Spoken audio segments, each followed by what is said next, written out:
去公园。周六一大早，天刚蒙蒙亮，马克就听见一阵轻轻的但很持续的敲门声。他打开门，看见王阿姨穿着一身红色的运动服，精神抖擞地站在门口。马克，快起床，别睡懒觉了，跟阿姨去公园，呼吸呼吸新鲜空气，看看我们中国人怎么运动的。王阿姨的声音像早晨的闹钟一样清脆。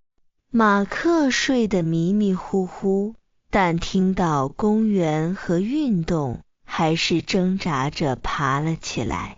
他很快洗漱好，跟着王阿姨出了门。早上的公园和马克想象的完全不一样，这里一点也不冷清，反而热闹得像一个露天的健身俱乐部，空气中带着青草和露水的清新味道。很多老人，有的还带着孩子，已经在里面活动了。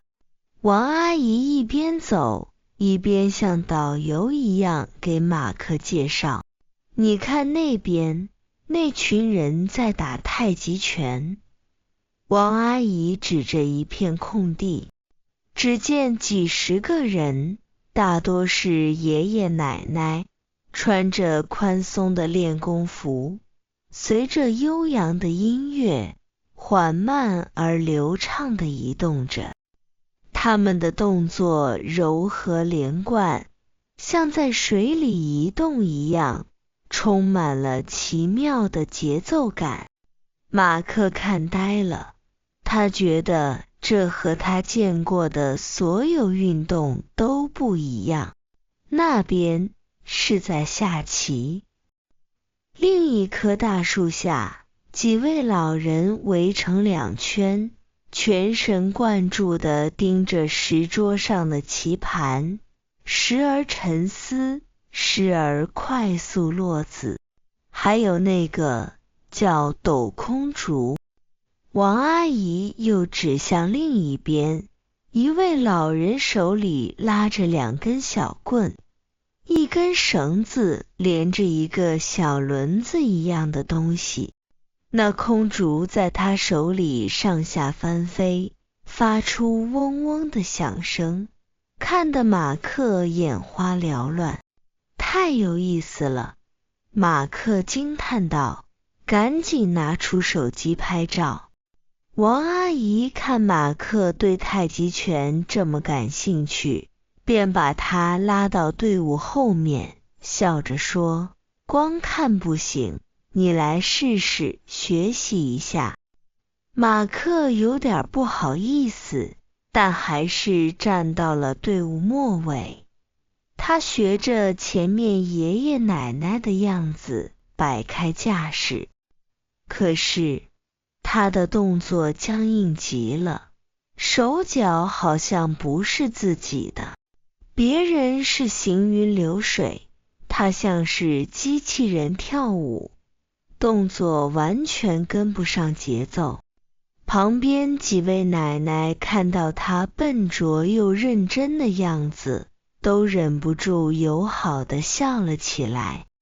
王阿姨也笑得合不拢嘴，但还是鼓励他，没关系，刚开始都这样，重点是放松，感受呼吸和身体的节奏。